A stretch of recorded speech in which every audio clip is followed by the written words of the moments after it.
is our last edition of Women Crush Wednesday and this Women's History Month. So we're ending it on obviously a high note. I want to thank Mindy and Kara and Megan for joining us this past month. So we're obviously going to focus on women in history, but I did want to give a few facts before we get started. And these are obviously things that you probably already know. The first female mayor was Susan Medora Salter in Argonia, Kansas in 1887. Our very first, and apparently it was a big town of 800 people, so probably not the same as what you're doing now, but I mean, I'm sure it's still applicable. And then as of September 2017, 21% of our country's mayors are women. And so I'll ask you about these statistics afterwards because I'm really curious what you think. And then of the 1,815 seats in state legislators, roughly 25% are women. I don't know if we obviously would want it to be 50%, but what are kind of your thoughts on some of those statistics? Yeah. So I would say they're still accurate today, although we recently have seen a few women get elected, which is fantastic. But yeah, I mean, on average, we're about 20% of the elected body. So we have quite a bit of work to do. Why do you think that is? You and I have had some conversations about this in the past, and you are a huge advocate of, really encouraging other women to run and to even if it's commission or however they can volunteer or get involved in the local public sector or government. So why do you think that we don't see that number going up? I think it's a number of reasons. One is I think in general, when girls are growing up, they don't self-identify as a leader. And so you have very few women who decide to run for office on their own. Most women actually get encouraged by someone to run for office. That's how I decided to Really? run. Who encouraged you? So as a group, there was a lot of people that encouraged you to run for mayor. For mayor, yes. When I first ran for city commission, it was actually a small group of women that I got to know just really through my work through advocating for women's issues. And they were some of the women who were active in starting Progressive Women's Alliance. Oh, interesting. Okay. So yeah, it was. But that's the story for so many women who decide to run for office. And I think it's a number of things. I mean, it's a scary process, right? Like you're putting yourself out there. Yeah. It's a huge risk. Well, and the job is kind of 24/7 too, as well, right? So I think that maybe that's. But, I think any job in some regard, and, you're almost like a small business owner. Like, we're constantly always working, but it's also something that we love. So to us, it doesn't necessarily always feel like work. You are, however, always super positive and smiley, and I'm curious how you are doing that. Like, seriously, is it a lot of wine? I mean, that's what I do. So. Beer and vodka are my choice. Perfect. Much better. Wine, much better. That does help on long days. I think I've always been a, half glass or glass half full, or I've always generally had a positive outlook, and I think that carries on to this day. So I think part of that is just who I am. Yeah. But I also, even during difficult times, I have a faith that we're going to get through it and we're going to get to a good outcome. So I just have a lot of faith in people, even when they're really angry or upset. I try to bring people back to our shared goals. We all love this city. We all love this community. We all love our neighborhood. We really want what's best for our community. And I just try to bring people, back to what brings us together. And I think that often helps. So speaking of our community, you are not originally from here. I'm not. And you're from Sault Ste. Marie, correct? I am. Okay, so how did you end up in GR? So my ex-husband is from Grand Rapids. Oh, okay. Yeah. Okay. But so it's always somebody brings you here. I know. And I went so I grew up in the Sioux, and then I went to University of South Alabama down in Mobile. Really? I did. Did you come out with an accent after that? I had, for a bit, I had an accent. And the word that took me the longest to stop saying is y'all, because it just rolls off your tongue, right? And I've never really liked that expression, you guys. Right. Right. Yeah, even though it's right, but it gets said. I'm not a guy. Yeah. People say that. Yeah. So when I went to Mobile, y'all it just rolls right off the top. Y'all, we should probably bring that back, I feel like. Yeah. But I think going from a Yooper and having an accent, going from saying A all the time to y'all, I was able to find some middle ground. Now you're here in West Michigan. So how long have you been in Grand Rapids now? Oh, let's see, I moved here in, 96? So 22 years. Oh, so you're, Yeah. obviously you are a Grand Rapidian. Yeah. Clearly. You're also running the city, so that's important. But a lot of people don't realize how large of a family you come from. Oh, yes, I have a big family. Mm-hmm. Yeah, So you are one of 10. 10. Yeah, so I have 6 brothers Mm-hmm. and 3 sisters, and there's 10 of us in 10 years. So we actually did all grow up together Yeah. in the same house. I shared a bedroom with my sisters. My brothers all shared rooms. That's probably why you're so great at politics. You had to do a lot of conflict resolution.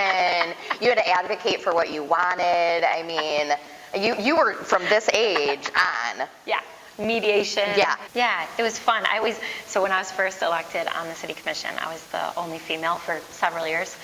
And I used to joke with Mayor Harwell that growing up in a family with 6 brothers prepared me to serve For all of this. with 6 men on the city commission. You're like, this is totally fine. I'm like, I'm I actually got more this. comfortable with this. So yeah, big family. You are also the first woman to be elected mayor of Grand Rapids. Yeah. Did that, I mean, obviously you knew that, but does that kind of surprise you? It took till 2017 for that to happen? Yeah. Or was it 2016? 2017? Yeah. 2016. I was elected in 2015, started serving in 2016. Okay. It did, although just knowing the numbers. Yeah. So when I go, like even you were reading the numbers about Yeah. mayor, how many female mayors there Yeah. are. And if you look at large cities, so Grand Rapids is the 122nd largest city in Yeah. the country. So very often, and we're the 2nd largest city in the state of Michigan. And so very often I'll get invited to mayoral gatherings Yeah. of other mayors of large cities. And when you look at large cities, there are even fewer women Yeah. serving as mayor in the larger cities in our country. And so it surprised me. I mean, honestly, sadly, no. Yeah. You look around, and I was in Lansing on Tuesday and Wednesday of this week for the Michigan Municipal League, and it's a lot of mayors and city managers. And I know Megan probably spoke about this Yep. too. There just aren't very many Yeah. women. In fact, the Michigan Municipal League just started an effort called 1650 and it's all about for city managers. Yeah. 16% of current city managers in the state of Michigan are women, and they want to get to 50%. Oh, that's awesome. So I mean, I think there's momentum. I think we're starting Yeah. to see it. I'm hoping this year is a banner year for women, but we still have a lot of work to do. Who's somebody that you really look up to from history, or somebody from history that really inspired you? Yeah, so I have so many people who have inspired me, but probably the one that I go back to, who I always look to as kind of this beacon of strength and perseverance, who I so wish I had had a chance to know. You ever get that question of if Yeah. there's one person Yes. in history you Yeah. could have dinner with or get to know, who would it be? For me, it would be Alice Paul, who is Really? a suffragist. And, Really? Okay. and all the suffragists, Right. quite frankly. I mean, here's... Can you imagine? Can you even imagine, No. right? Can you imagine not even having the right To vote. Mm-mm. And they had a plan, how they were going to get each state to ratify. Years they spent, years of their life they spent fighting. Right. I mean, truly fighting. Right. And marching and fasting and Right. yeah, it's just the strength and the courage and the perseverance, and it was those women Who paved the way for all of us, really. Exactly. And when you think about it too, they really would take a step forward and 2 steps back, and they just never gave up. And now we take for granted that we do all have the right to vote, which is disappointing. And I always now that they give out the stickers, and so you can tell that communities are trying to build more pride around it. Yeah. But I mean, we take for granted that is not something that we've always had the ability to do. Yeah. The other thing about suffragists, think about how many failures they had. Right. Right? And they got back up and they kept going. And that to me is the definition of courage, right? It's seeing failure as, not that you're a failure and that it's unattainable. Right. That it's just a hurdle. It's a hurdle, right? Like, you got to keep going. Yep. So. You don't have a choice. I don't think that they saw failure as an option. Yeah. So for them, it was like, okay, well, this is a setback, but we're going to keep moving forward. Yeah. I see that a lot with you, too, in terms of, well, and I think you see that with a lot of officials as well, because, I mean, it's not easy. Yeah. I mean, obviously, you know that. I'm telling you the obvious. Work. It is not easy work. So who would you say, kind of inspires you currently or now? Yeah, the list is so long, and we live in a community with really incredibly amazing women. We definitely don't have a shortage of them. We don't. No. We really don't. So, I mean, I truly have a long list. I will tell you, when I first decided to run, so this was back in '05, there were a group of women who really, truly, not just inspired me, but they were my supporters. They were with me every step of the way, from the minute I decided to run. One of them, Mary Alice Williams, was a second ward city commissioner, and she's amazing. I mean, she's really one of my favorite people still to this day. She's my confidant. She's the person I call when I really need somebody to talk to and a sounding board, and I trust her immensely.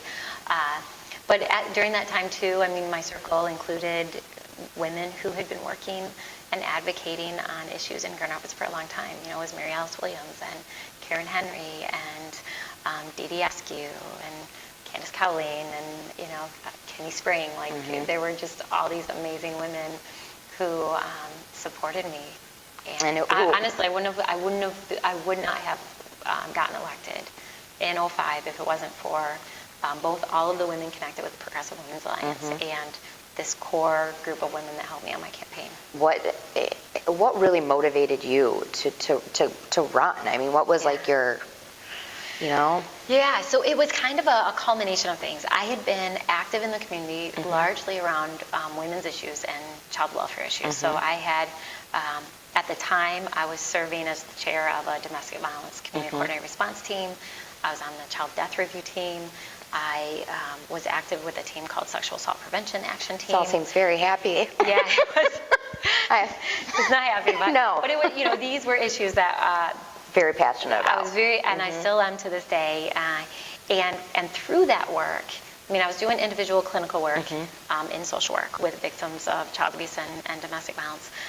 But I knew that if we truly were going to create a change, we had to change the community. We had to change the systems that were having a negative impact on people. And we had to just raise awareness around human trafficking and child sexual abuse and domestic violence and sexual assault and date rape drugs. And so I got really active in the community. I helped plan marches. I helped plan International Women's Day events. And it was through that work that I got to know a group of women who really, many of the ones I just named, who felt very strongly that if women were sitting around the tables where policy decisions were being made, different decisions would be made. And when you started, at the time, this was back in '05, you looked at, on our county commission, we didn't have any women. On the city commission, there was one woman, and she was not running again. Across the board, there were just a lack of females around the table. Let's talk about why other women should run. And, besides the fact that, we can advocate for things, but when we advocate, it also requires us to work. And to work, we really do need to take on these types of positions that maybe we aren't the most comfortable doing. Yeah. Yeah, I mean, I still believe what I believed then, and that is we need, we're 50% of the population.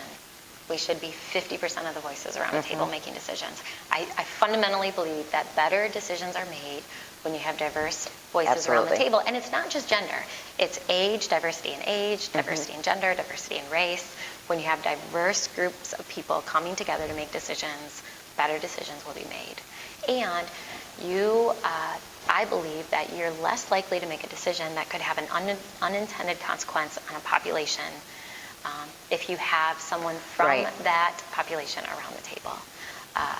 And I do believe that government should reflect the people they serve. Absolutely. They really should. Well, you heard it here first. No, not really.